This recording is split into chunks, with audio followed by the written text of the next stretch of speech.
I'llBeHonest.com. Do you have any idea how many promises for godliness there are?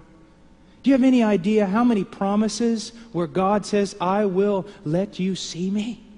I will let you know me if you seek me?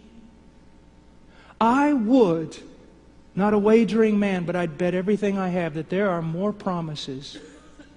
There are more promises in the Bible with regard to you growing in grace and overcoming sin and being used of God and trampling on serpents and every other sort of thing. There are enough promises there that if a man were to pray only over those promises 24 hours a day, he would have to live 10,000 lifetimes to win them, to avail himself of them. Do you understand what I'm saying?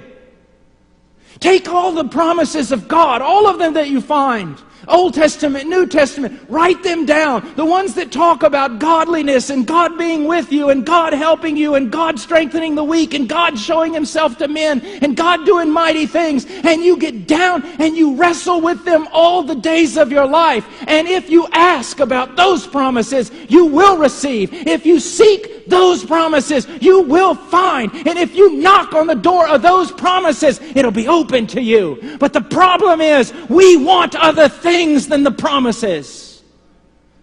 We want a comfortable life. We want to be able to minister. We want all sorts of things.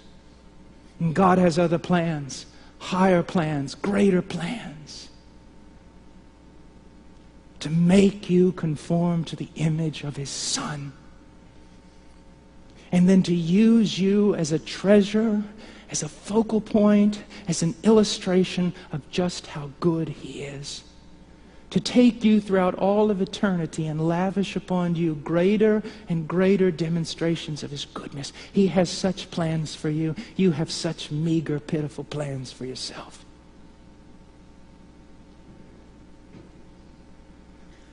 Young men, find those promises. Get down on your knees until you've availed yourself of them. Take them one at a time. Wrestle with them. Cry out to God. God, you said if I seek you, I'll find you. You said that.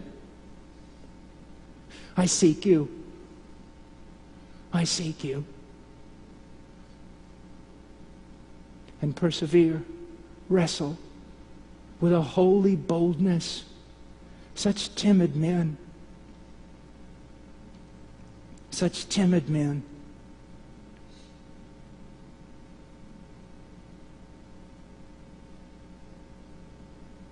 And how easy we forget, those of us who know.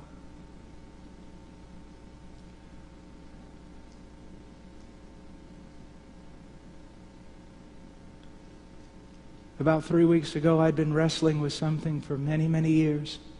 Just not seeming to make much progress in that area of my life. Then one night, about 1 a.m, woke up. And you know what, older men, listen to me. You really don't need to learn anything else. What you need to do is remember what you've forgotten. And it was like, get up and go out and struggle and scream and cry out to the Lord until He gives you victory over this thing. Next morning, a young man that I wanted to help, he said, Brother Paul, you're looking kind of bad this morning. You didn't get much sleep last night. And I said, in the words of Keith Green, one sleepless night of anguished prayer, I triumphed over sin. One battle in God's holy war He promised me to win.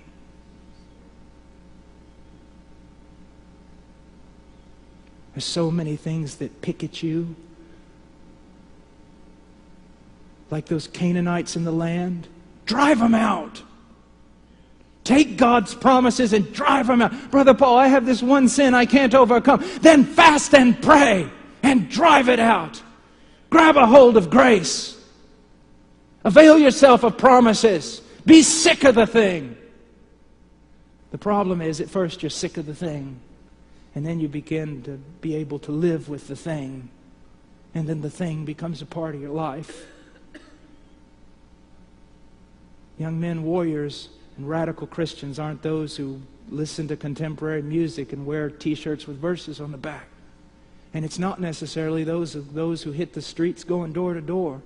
You give me one man who'll take the promises of God and fight through them on his knees in the darkness when no one else is around. Everything else will fall in place. There is nothing, there is absolutely nothing in your life that cannot be overcome through wrestling and prayer and believing and availing yourself of the promises of God.